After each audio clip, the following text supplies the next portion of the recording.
Now, the Local Government Anti-Corruption Forum is encouraging civil servants to take a stand against corruption and unethical behaviour. This, as South Africa observes Public Service Month. The Anti-Corruption Forum was established in October 2020 under the auspices of the Special Investigating Unit with the support of the Department of Cooperative Governance. Joining us now to zoom into this topic of ethics in leadership, especially at local government, is Father Smangaliso Mkhatshwa, chairperson of the Moral Regeneration Movement, the CEO of the Southern African Institute of Government Auditors, Russel, Morena, and ethics expert, Dr. Salomon Hoogenraad-Vermaak, who is joining us also on Zoom tonight. Gentlemen, good evening, and thank you so much for your time and for joining us tonight on In Focus. Father Mkhatshwa, let me begin with yourself with a statement that was said today by the head of the National Prosecuting Authority. She says, "We are not going to investigate and prosecute ourselves out of corruption as long as we do not deal with the root causes." Now, we've launched a number of initiatives, the Moral Regeneration Initiative being one of them. We've recently announced the National Anti-Corruption Advisory Council. I've already mentioned the Local Government Anti-Corruption Forum, and today we are speaking Local Government Ethical Leadership Initiative. Do we need all this to be able to deal with ethics and morals in our officials in government? Well, thank you very much for the opportunity. Well, first of all, just to make it very clear that as far as I'm concerned, there's no harm in various initiatives being embarked upon, provided they implement their decisions and recommendations. And as far as I'm concerned, that is the biggest weakness. The government has set up all kinds of commissions and all kinds of entities and so on. They're all coming up with beautiful policies, beautiful actually recommendations and so on. But the real elephant in the room is failure to implement, to carry out the recommendations and resolutions, even where the resources are actually available. Yeah. That would be my starting point. That's the biggest problem. So, I mean, in your view, we've got enough tools to punish those who are involved in corruption. And therefore, what are the strategic objectives of all these initiatives, do you think, towards local government anti-corruption? My view on that one is that not only must we talk about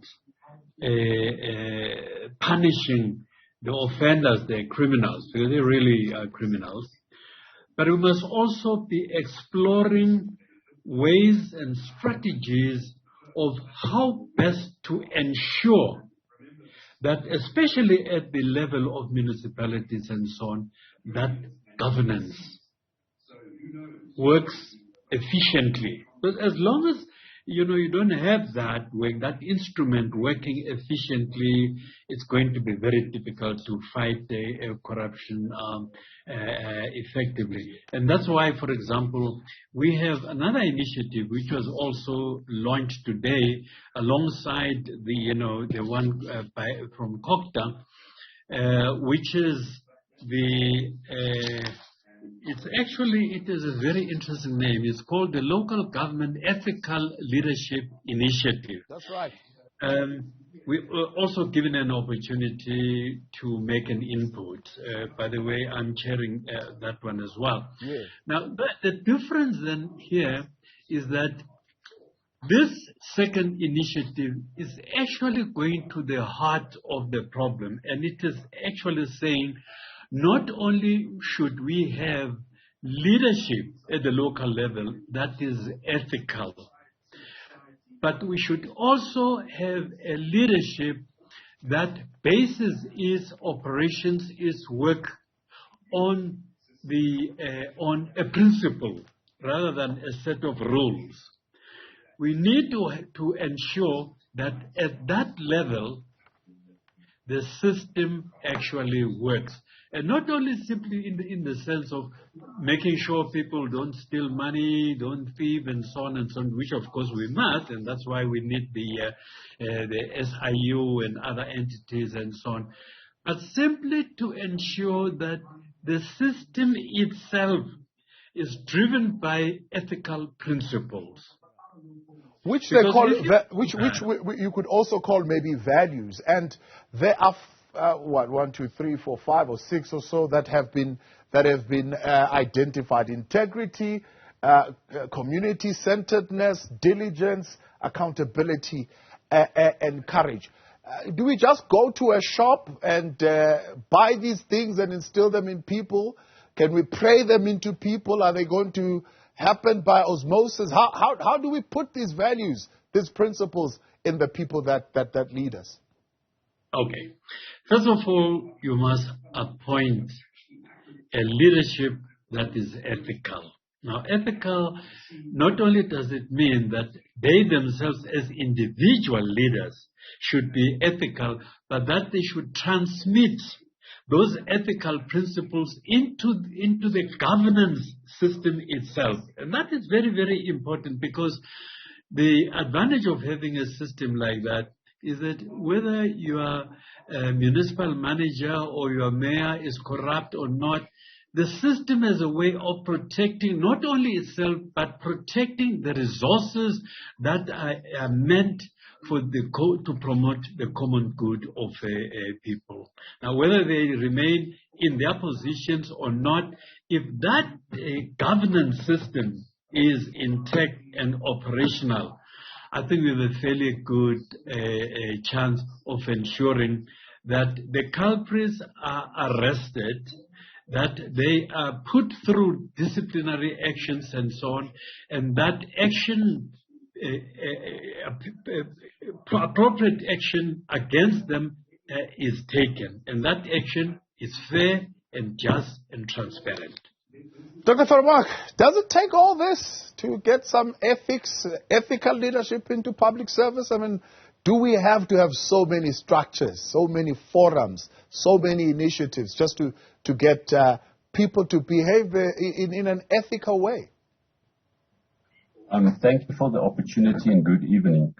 Yes, I agree with Father Mkhatshwa that it won't harm if you have these structures and so in place. But of course, I agree also that it must have a point of having them. And then also that they must have plans that are implementable and that it's monitored to see that it actually gets implemented.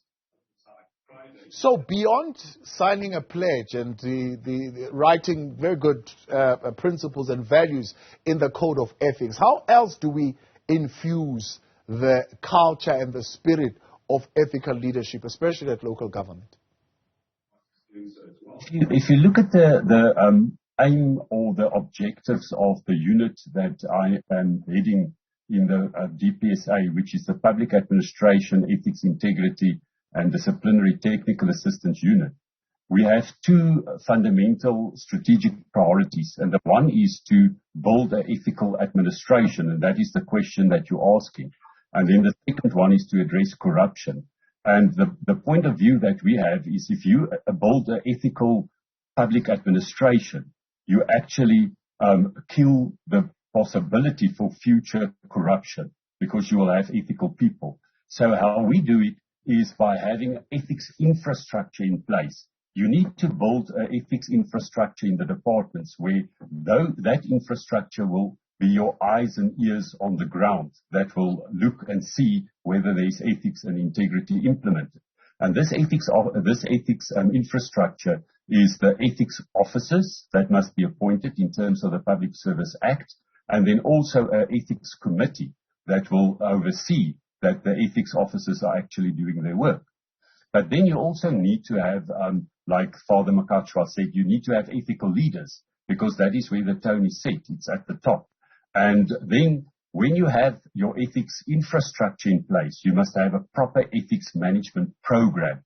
And this is where the ethics officers will actually have to do an ethics risk assessment to see what is the situation that they're dealing with. And then there must be a strategy. that is informed by the risk assessment, where they then act on the issues that's identified and not thumbs up. And then they build from there policies and codes of conduct. And then after that, you have where there's reports written to the ethics committee indicating what is the risk assessment, what is the situation on the ground. And then you have, of course, the last part where you institutionalize what the new values and the action and behavior is what you require. And then at the end of the day, there needs to be internal auditors that go through the process to make sure that whatever you did has impact and has effectiveness. You know what the challenge is, Dr. Vermaak, is that these things sound really great when you put them on paper and as you're saying them now, in theory that this is what would happen. But let's take a typical practical example of what we're dealing with now. A country is in stage 6 load shedding. I mean, there are officials who have been appointed to handle these things. The president goes out of the country, says, guys, you promised me that you've got this under control. This is not going to happen again. Here it is, it's happening. And there is a sense in the country that even from the top echelons of government, we are setting a poor tone of zero tolerance to poor performance. So nothing is really going to happen out of this poor performance. So how do we speak of ethical leadership? Because part of those ethics, I'm sure, would be community-centeredness and delivering to the community as you have promised. And nothing is going to happen for poor performance. That is why I indicated that it doesn't help to have these programs if you do not monitor and evaluate. You need to monitor and evaluate whether there is impact and what the issue is. I mean, all of us have our own suspicions of what is going on at Eskom and what is the reason for stage 6 and so. But that should be a process that where Eskom will do their own analysis and decide this is the issues that needs to be addressed, so that there can be proper progress. And then one must act on that, because like you say, at one stage, if your assessment is not the same than that of the population around you, you get a trust deficit. And then you need to reevaluate your strategies and see where you need to change your implementation plan. Yeah. Mr. Morena, is the failure at our evaluation and maybe the functionality of our oversight infrastructure here that we would allow such things to continue? Thank you so much for this opportunity. I think let me first highlight the key thing here, which from this forum, which was launched this afternoon, it's a government admitting that there is corruption, which is key. Because the fact that we are admitting that there is corruption and there are issues of ethical behavior, I think all these initiatives will work with the support of everyone. And I like this one because it is now looking at the leadership, because that is where the core of the issues are. And in my view, back to your question, I think the issues of evaluation, which is the weak governance processes, are the issue. But however, the implementation as well. But obviously, if there is no governance, we will not be able to see whether what we have planned for are indeed being implemented, and also in the implementation, what are we finding? Are we also punishing people? Because what we would like to see is to set an example. Yeah. If people who are practicing in unethical behavior, they see that nothing is happening to the people that I'm aware of, or my friends that I'm aware that are involved in these things, they will continue. So we need to set an example. And this setting of an example needs to be known. So, in addition to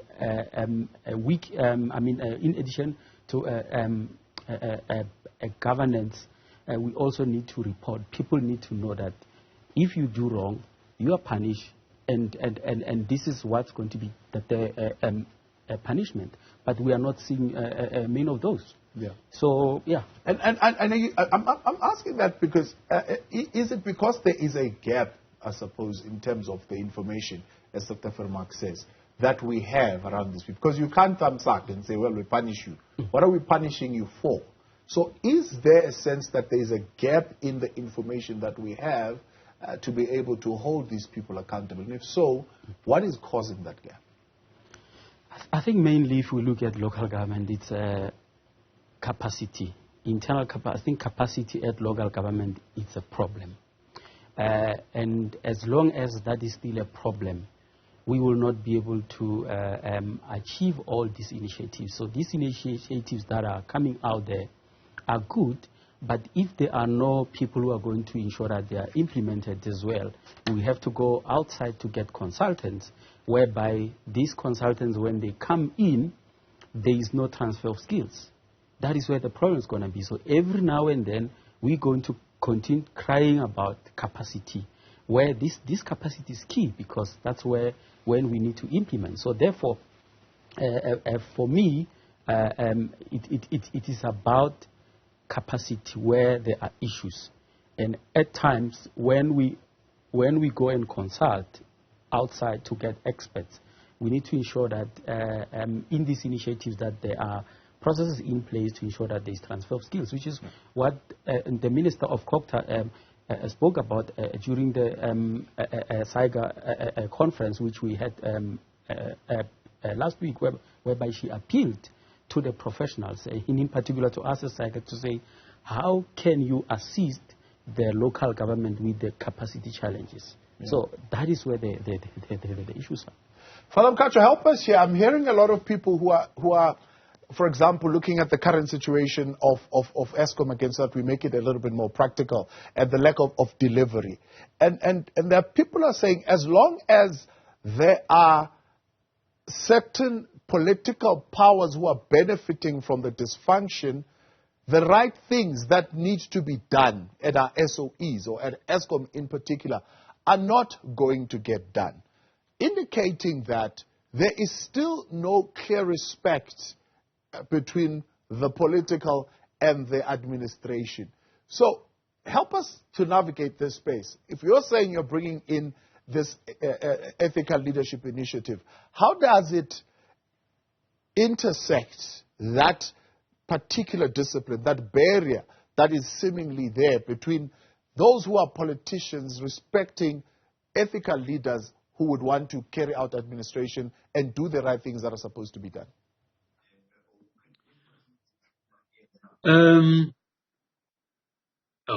Okay.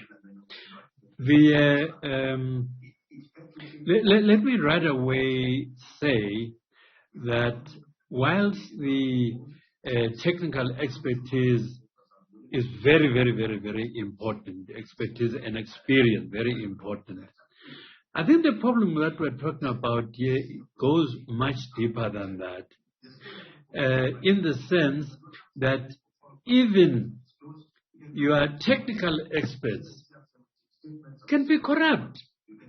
And not only in this country, in other countries, that has actually been demonstrated that maybe some of the smartest criminals are actually people who are highly educated, with the greatest sophisticated skills and so on, abusing them for their own selfish ends. So that's the one point. That's why then, to come back to the issue that we're discussing, the emphasis on ethical leadership. Now, I just want to bring in another perspective, if you don't mind.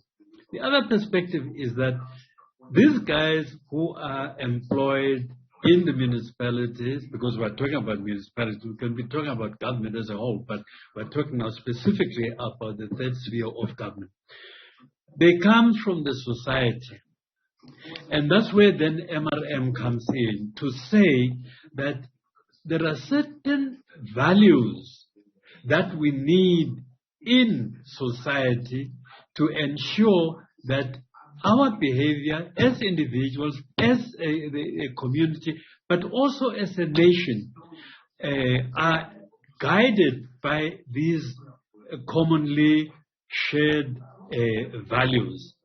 Because if we don't do that, we'll still get people into the municipalities who have got the required technical and even administrative skills, but if they are unethical, they will actually abuse their positions in order to do that, which therefore means that the whole question of moral regeneration, reconstruction, and looking into the moral fiber of a nation as a whole is very, very, very important. I know some people might say it's long-term, yes, to a certain extent, but I believe that if the people of this country were to take a stand to say that, one, we are no longer going to tolerate a situation where people that are paid to execute a particular function for the common good, that they actually let us down. That we'll have to find a way to either flush them out of the system, or to find a way of ensuring that we create an environment of zero tolerance. I've been to other countries, for example, where there's a lot of poverty, ordinary simple people and so on, but there are certain ethical values that they uphold, as a nation. And I think some were veered off that. They're called by Mandela of the RDP of the soul, and having come from a tradition.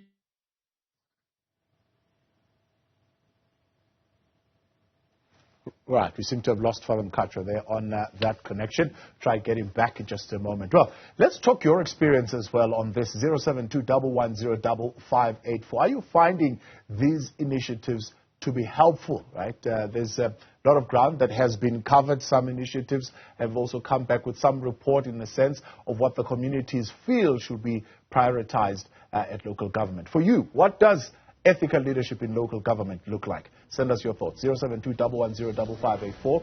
Otherwise, tweet us at Newzroom405. In Focus continues soon. Back live with you now tonight, you're on In Focus, Newzroom Afrika, channel 405. Let us get back to the conversation. Still with us, Father Smangaliso Mkhatshwa, Russel Morena, as well as Dr. Salomon Hoogenraad-Vermaak. Your thoughts tonight on what's up to this conversation on 072-110-5584. Here's Anonymous with some thoughts here on what ethics could be. Traffic cops asking for cool drinks and coffee according to the weather. What you call corruption, or is that a matter of governance as the habit grows from small to big amounts? Let's get back here.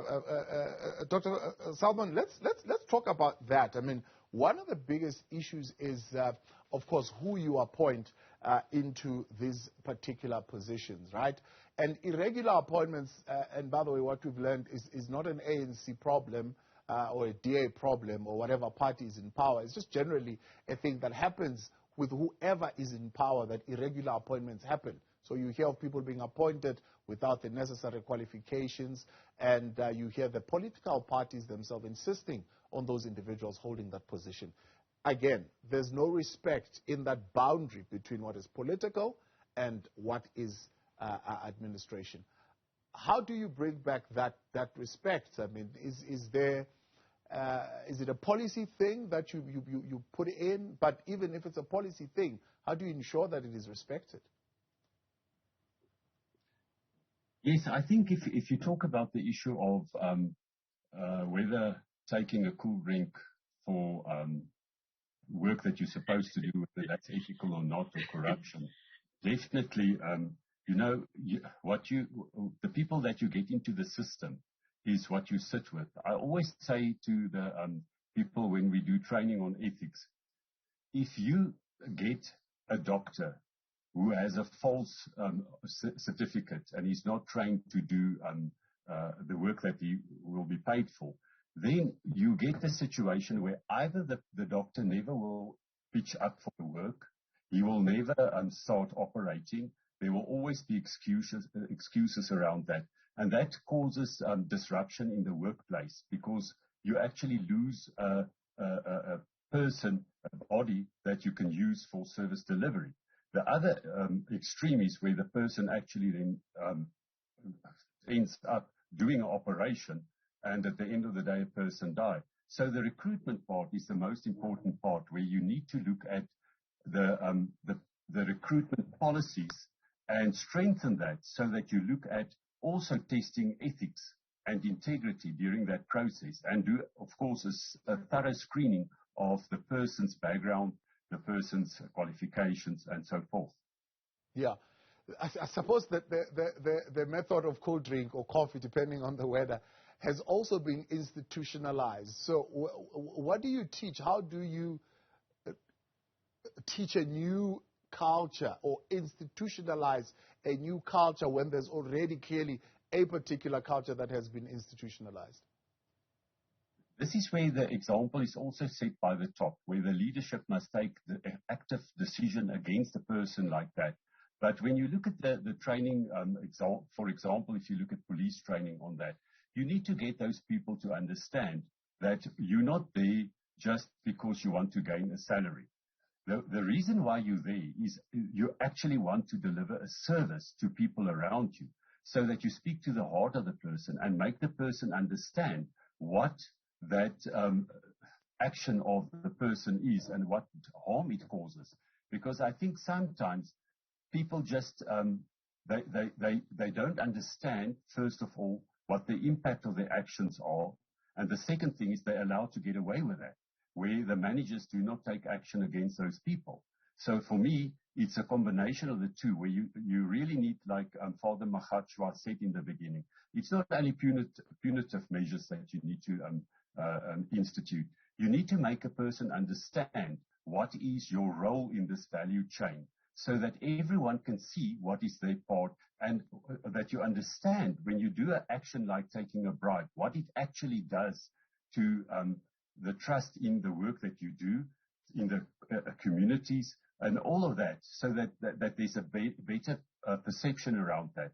But like I've also said then, at the end of the day, that when that is seen, that the colleagues of that person speak out and then show that we are not part of this, we don't want to associate with this, and then that you get that consequence management is taken against that person. So, Morena, one of the other high-risk areas when it comes to the fight on corruption is credible and real-time information. So a lot of the conversation would be around the fact that we intervene or stop any maladministration quite late in the process, when we later discover that there is fraud and corruption. Is there something that we could do earlier on that lets us know of bad unethical behavior that is beginning to emerge? No, certainly indeed. In fact, if you look at the audit process, we now talk of continuous audit or real-time audit because of the fact that if you look at traditionally, when we audit, we always audit at the end, after all this money has been stolen or fraud and whatever those illegal things happened. And the time that we then audit, if we utilize the traditional way of audit in these things, then we'll always be late. Therefore, hence the continuous auditing is an initiative that is going to definitely contribute to really reduce these unethical things that are happening, or which will reduce this corruption, so that immediately we are able to deal with those, unlike wait for 12 months later and so on to then do that. But then also, what I like about this initiative, which was launched as well, is that we need to encourage members from the public, because all these things we can talk about, all these initiatives that leaders on top need to show and lead by an example. But if the society, the public, where these things are happening, are not coming to the party, are not reporting these things, this will not be stopped. I just saw this message from this viewer around a traffic officer asking for cool drink or whatever. So in that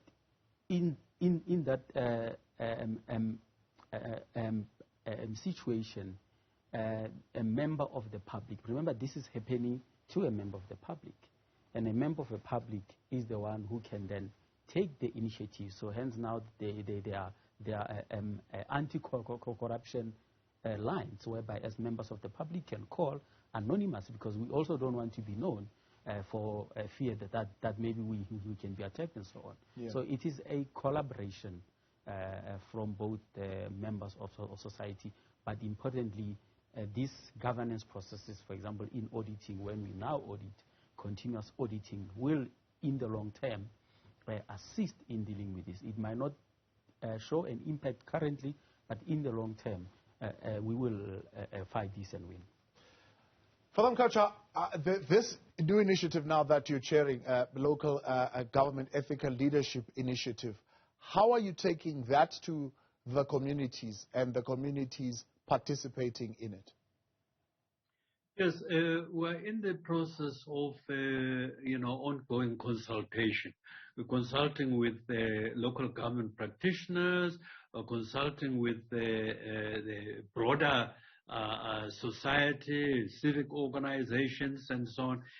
Because although the focus is on local government, but local government is at the cold phase of service delivery. Local government impacts on the life of the 60-odd million South African inhabitants. And it's therefore very important that in one form or the other, that they be taken on board, allowed to make an input. Because the good behavior or bad behavior of local government practitioners have an impact on the lives of everyone. Everyone. So it's as critical as that. And that's why, therefore, it's very important that we should fight tooth and nail a situation where wrongdoing becomes almost the norm. It becomes part of the system. So that, for example, and this is the reality, if someone is caught having done something illegal, something corrupt and so on, shame, he was not clever enough, he was stupid. And the others then take over and say, well, we're much going to be much clever than this fool, but then they continue. So there's no, if you like, kind of ethical, moral sensitivity, which would say, this is actually the opposite of Ubuntu. Yeah. You don't behave like this, in society. What is detrimental to the community must not be tolerated. And that's where in certain communities, you actually find that you don't even need so many police officers, because the citizens themselves refuse any behavior that is against the nation and is against society. They themselves, without even having to call in the police. All right, I know we are far from that here. Somehow we've got it all wrong, but I'm confident that we can still get it right, because we've been right for many, many, many, many years until money came in. And people started making money a little god. And they started feeling that without not only just money, but plenty of it, and having it very, very, very quickly within a short space of time, even at the risk either of being arrested or even eliminating other people who are seen to be an obstacle. So that's is the size of the challenge that is facing us. But I'm very confident that South Africans have faced bigger challenges before, and this is also one that we can face. Let's take a break. When we come back, we'll wrap up the conversation with some of your thoughts as well tonight. 072-110-5584. Father Smangaliso Mkhatshwa, Russel, Morena, as well as Dr. Vermaak, still with us tonight.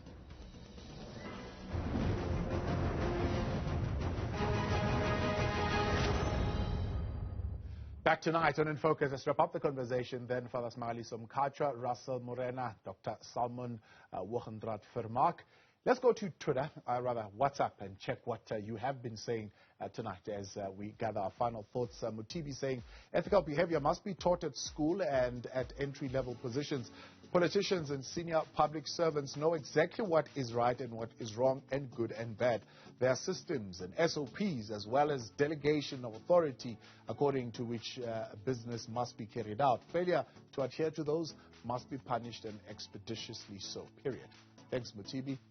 Anonymous saying, for ethical leadership at local level to have any impact, cadre deployment must first be stopped. How do you enforce ethics in people who don't deserve to be where they are not supposed to be? Sees Kosana Nswana is saying, evening time, I think the biggest catalyst to ethical leadership in local government will be to get rid of appointments on the basis of political patronage. Remove cadre deployment and hire people on merit if you want to enforce ethical leadership. Those who are charged with the responsibility of making final decision on appointments use their position to hire their preferred candidates despite them not being necessarily the best. Dr. Vermaak, I think that is the one for you. Your final thoughts as we wrap it up. Cadre deployment seems to be a bigger stumbling block. It doesn't matter how well you run your course and what you teach officials, but if that political patronage system is still in place, it seems like we are far from getting ethical leadership. Yes, cadre deployment is one of those things that it's not only in South Africa applied. It's also across the world. We also have in America where there's actually a cadre deployment system. I think it's more about the way that it's used than the actual deployment itself. So you may get certain circumstances where people feel that they can get away with murder because they have political ties and political backgrounds. But I think all situations must be dealt with equally. When a person is doing things that's wrong, that person needs to be addressed, and that you need consequence management for that, irrespective of who the person is. Father Mkhatshwa, Dr. Vermaak, and Mr. Morena, I appreciate you. Thank you very much. Unfortunately, we are out of time. We're going to have to leave it there for tonight. Thank you so much for coming on tonight.